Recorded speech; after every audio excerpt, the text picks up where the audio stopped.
the first to know Nsem-Pii. Lawyer Paul Adumochiri Atnas Native Atanasen Nedian Sema Edega and Nsem Kitwa. Nina say Ghana Bar Association Echo Conference na ho ena Dominic Ayine. Ayine so Attorney General. Emma the Republic of Ghana or then Nsem Kotuja we and go pivrio. Then a lawyer Paul just asensebe. Ibikure sida say a lawyer for yina eshia. Not the whole Attorney General. Enka eni Ghana a lawyer for you na nka ye pay ni pa down oko conference na we gane na ni speech or mine so put in some kind who say yes and them had or compare the removal of the CG to the rest nka enye ko equal na nya no nko a ho ena the bar chair the bar president so to be a man no na hwe the bantana na nya ade a asam ketwa Chiri Nsem say, Omudi article no many problem, but the process and how na samo na nya no kwa see na afedie the current acting CJ Bafponi and so to be the man His Excellency John Dramani Mama about the Galamsey issue therefore we go to because and on lawyer Paul here analysis say the ekeka a likely say for the Chief Justice Emmanuel into also to a boa up a park and so let you for Yanchano Yanko Ninkuti and my lawyer board much at the Nsem a tuga Inkuti over matters of Article 146. Now the Attorney General spoke first, I believe, and he was concerned that the bar is raising issues about the Article 146 process that removed Gertrude Tokonu.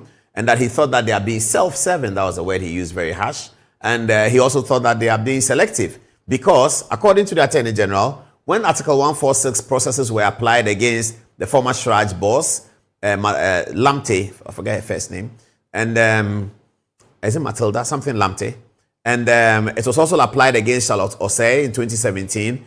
He, the Attorney General, says he doesn't remember the bar making any statements about it. He wonders why, therefore, that Article 146 is being applied again against Gertrude Tokonu, and it becomes a problem. So that was what he said. But there was a lot more infighting and controversy about the bar conference. After the Attorney General spoke, he left. He didn't continue to sit at the bar conference. He left. We don't know what to make of it. We don't know what we should say. It suggests that he was quite angry, or there's bad blood, or there's concern about difficulties in relationship between the learned Attorney General, who is the leader of the bar, and the Ghana Bar Association, which is led by Agye. We'll dig into that and give you some more information. But all the lawyers said that after that Attorney General left, which is unprecedented, is sufficiently uncharacteristic. But we don't know why the Attorney General left. He may have had a very good reason for doing so. But he left the bar conference. And Agye and the rest are still continuing. It's a 1 week long activity. So they are still in Ward doing the bar conference. Let's begin with what the Attorney General said. This is what he said. Immediately upon assuming office in 2017, an Article 146 petition was filed for the removal of the chairperson of the Electoral Commission, Mrs. Charlotte Osei, and her deputies from office. The bar saw no basis to speak out about compliance with due process. But in recent times, the bar found its voice when petitions based upon the same constitutionally defined procedures were brought in respect of the removal from office of the former Chief Justice, Mrs. Gertrude Tokonu. Ladies and gentlemen, the honest question we have to ask ourselves is, what changed? The three petitions aforementioned touch and concern office holders of three constitutional bodies critical to the sustenance of our democracy. The independence of the three institutions has been guaranteed by the Constitution. The three occupants were all women of significant repute and members of our noble profession. The three committees established pursuant to Article 146 complied with the constitutional procedure to the letter. And yet, the bar found its voice only in relation to the third petition. Coincidentally, The voice of the bar amplified the voice of the opposition. The lawyer in politics must be a voice of reason, moderation, and constitutionalism. The bar must speak out not to please governments or opposition parties, but to defend the rule of law, the independence of the judiciary, and the rights of the ordinary citizen. The lawyer said that the Bar Association, I'm not sure whether the Learned Attorney General at the time he read his speech was aware that the bar president was going to talk about the what the bar considers unfair in the processes that remove Gertrude Torkornoo. But let's listen to what the bar president said. Here it is. The Constitution of the Ghana Bar Association enjoins us to protect the independence of the judiciary. This is a duty the association does not take lightly, and from time immemorial, the bar has fiercely performed this duty. My learned friends, we are all aware that Article 146 of our 1992 Constitution has come under severe scrutiny in recent times. For the first time under the Fourth Republic, it's been evoked in respect of a Chief Justice. The position of the bar must be stated clearly in this regard. The bar recognizes the fact that the power of removal can be exercised under Article 146. But the bar's major concern relates to the process. In the absence of specific rules of procedure, the sketchy process potentially lends itself to arbitrariness and a lack of fairness. Hence, the bar's resolution on the matter, which was as follows. The Ghana Bar Association hereby also calls for the immediate enactment of clear and comprehensive regulations relating to matters under Article 146 of the Constitution of the Republic of Ghana to ensure transparency, accountability, and fairness in all proceedings involving Superior Court justice, particularly in the context of the impeachment or removal of such officers. This resolution was passed and publicized by 30th April 2025. However, no rules were produced. It is commonly said that justice should not only be done, but manifestly be seen to have been done.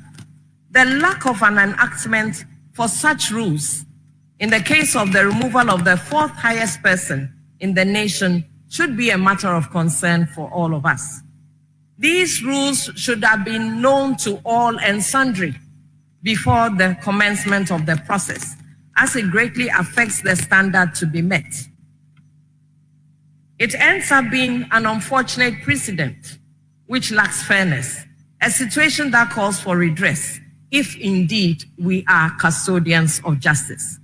We all deserve justice, from the well-endowed in society to the less endowed, from those who wield political power to those who don't, from those who have economic power and those who don't, from those who dispense justice to those who receive justice.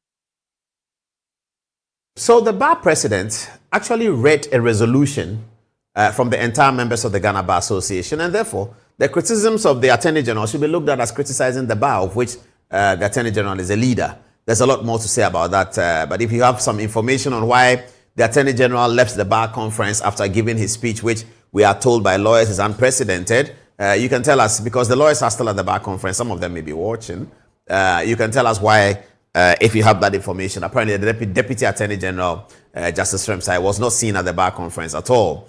Let's now get to the bench, because the bar conference is not just about the Ghana Bar Association, but it's also about Kulendi was at the bar conference. Oh, can I? Yes, Justice Yoni Kulendi was at the bar conference, and there was also other judges. I believe this was a judge that represented the Chief Justice. This is Justice Gabriel Scott Poamang, and this is Justice Jamefe. This is just friends. He sent somebody else to attend the bar conference. If you can give me the photograph of the Supreme Court's judge, my lady, who attended the bar conference. at the bar conference. Now, there's a bit of gossip around this conversation. I'm going to share with you. Justice Bafoboni is the acting Chief Justice. Yeah. Recently, he traveled and no, certainly not. Please. Please. Okay, this is Justice Bafoboni, who is the acting Chief Justice. Your Lordship, good evening. Now, Justice Bafoboni is an acting Chief Justice. He recently issued a public notice that he was traveling and that he will be replaced by Justice Gabriel Poamine, who was the next senior most. This is the letter that said so. Have they put it out like this? Okay, no, this is the letter that says so. So the letter says that away from duty, it's 13th August 2025. It says, I shall be away from the jurisdiction from Monday 18th August to Thursday 28th August 2025. I am, in my absence, the most senior justice of the Supreme Court. His Lordship Justice Gabriel Poamine will act. Please accept my compliments, etc., etc. Justice Paul Bafoboni, acting Chief Justice. So Justice Bafoboni sent us this letter, general public. Now, yesterday, he was not able to attend the bar conference. It would have been easy if Justice Scott Gabriel Poamine was representing him and reading his speech at the bar conference. Every bar conference, the Lord Chief Justice speaks. So we all knew that the Chief Justice was going to speak, and we wait for what he's going to say. So Justice Bafoboni did not attend the bar conference, and he did not send Justice Gabriel Poamine to attend the bar conference. He sent the lady Supreme Court judge, who, according to the pagan order, is the junior most Supreme Court judge. She's the one who was sent to represent the Chief Justice at the bar conference. Justice Yoni Kulendi, a fairly senior Supreme Court judge, was at the bar conference, but he was not asked to represent Justice Bafoboni, the acting Chief Justice. There's a bit of gossip that lawyers are having this conversation around the app. Why didn't the Chief Justice send one of the senior? Why did he send the young the Supreme Court judge, this lady who went in there to represent the Chief Justice? Now, my lady, good evening. Now, the video here will confirm that she represented the Chief Justice. Let's just watch the video to confirm that she did, and then we come back and finish up the analysis. This is what she said. I bring you warm greetings from His Lordship, Justice Paul Bafoboni, Acting Chief Justice of the Republic of Ghana. His Lordship is unable to be here in person due to other pressing engagements, so he has delegated me to read his address today.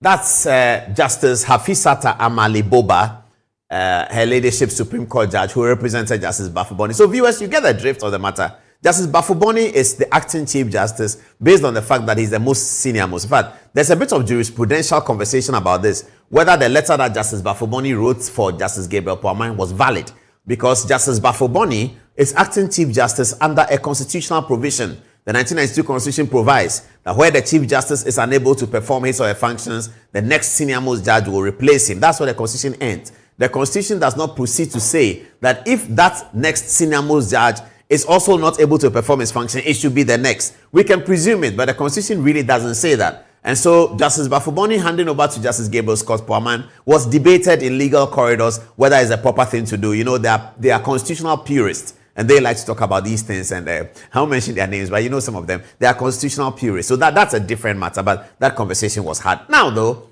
Justice Bafoboni then sends Justice Hafisata Amali Boba to the bar conference to represent him. So Justice Yoni Kulendi is at the bar conference.